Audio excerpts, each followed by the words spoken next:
Hi guys, how you doing? Welcome to my unboxing and quick review of the new Nokia G10. My name is Sebastian from TechCentury and my goal is to help you make the right purchasing decision.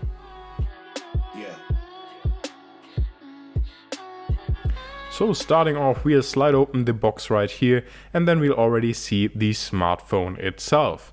Now we'll take this out for a second to put it to the side, and then below that we'll already see that we have of course also a SIM ejector tool inside of the box as well. Now the version that I have right here actually is the dual SIM variant, and we of course then also get all the paperwork with the smartphone as well. Included in the box is of course also a wall charger. Now this is for Germany because I'm based in Germany, but if you're based in the US, of course, you'll get a US plug as well. And one big surprise is that you also get a wired headset inside of the box, which we don't really see currently. So this is nice to see that this is included, even though I have to say that the quality of the headset itself, just from the look and feel of it, isn't the highest. So you shouldn't have too high expectations for that, but nice to see it included nonetheless. Last but not least, we then of course also have a USB-C to USB-A charging cable inside of the box, and then that's basically it. So now let's take a closer look here at the phone, and I have the blue variant right here, which I think just looks really nice. It also has a really nice texture on the back, and we'll also see the Nokia branding as well as the camera. On the left side of the phone we'll then find the assistant button as well as also the SIM slot, and then turning the phone over to the bottom we'll of course have the USB-C port as well as also the mono speaker. And then continuing on to the right side of the phone, we'll see that we have a fingerprint reader built into the power button and also a volume rocker above that. Then just taking a look at the top, we also have a 3.5mm headphone jack as well as a microphone. And so this is really nice, and I still like that we have this 3.5mm plug. Then here we also see that Android 1 is installed in terms of software, and also Nokia promises 2 years of software updates. Putting the Moto G30 next to it, we see that the size is very similar. Now the Nokia G10 is slightly smaller, but there isn't really a huge difference between both devices. But now it's time to put my SIM card into the phone, set it up, and then use it for a couple of days to see how it performs in the real world. Welcome to the second part of this video. After unboxing the Nokia G10 a few days ago, I've now used it as my daily driver and wanted to share my experiences with this device in a comprehensive way with you.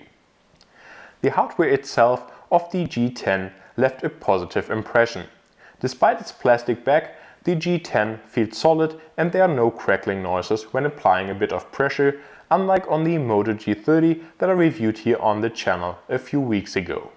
The fingerprint reader that is integrated in the power button on the right side works fast and reliable, and I like the texture on the back of this phone.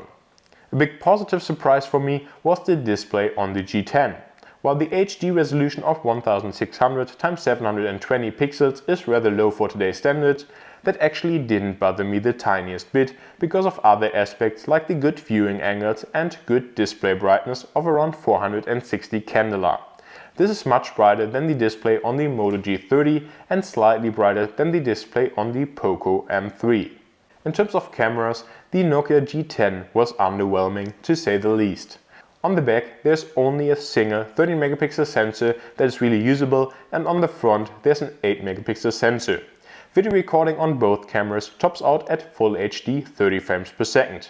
Shockingly, slow motion video capture is completely missing, which I haven't seen on any other phone in the past few years.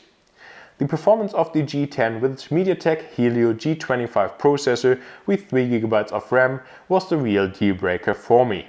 Even everyday tasks like opening apps from notifications can take multiple seconds, which for me is just unacceptable in 2021. Other phones in the same price range like the Poco M3 just felt significantly faster. The other issue I had were the 32GB of internal storage, which just aren't enough for me and forced me to delete apps right after setting up the phone from my old backup. At least SD card expansion is supported on the G10. The battery life was probably the biggest strength of the G10 during my time with the phone. The low power CPU combined with the low resolution display and the big 5050 mAh battery even allowed me to make it through 2 full days of usage. Unfortunately, then again, the 5W charging is really slow.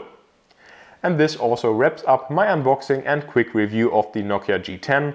While the phone has some nice aspects going for it, like the build, design, display brightness, battery life and Android Go with the promise of 2 years of software updates, unfortunately the performance together with the very limited amount of onboard storage make it a tough recommendation for me. If you have any questions, please feel free to leave them in the comments below, and thank you very much for watching.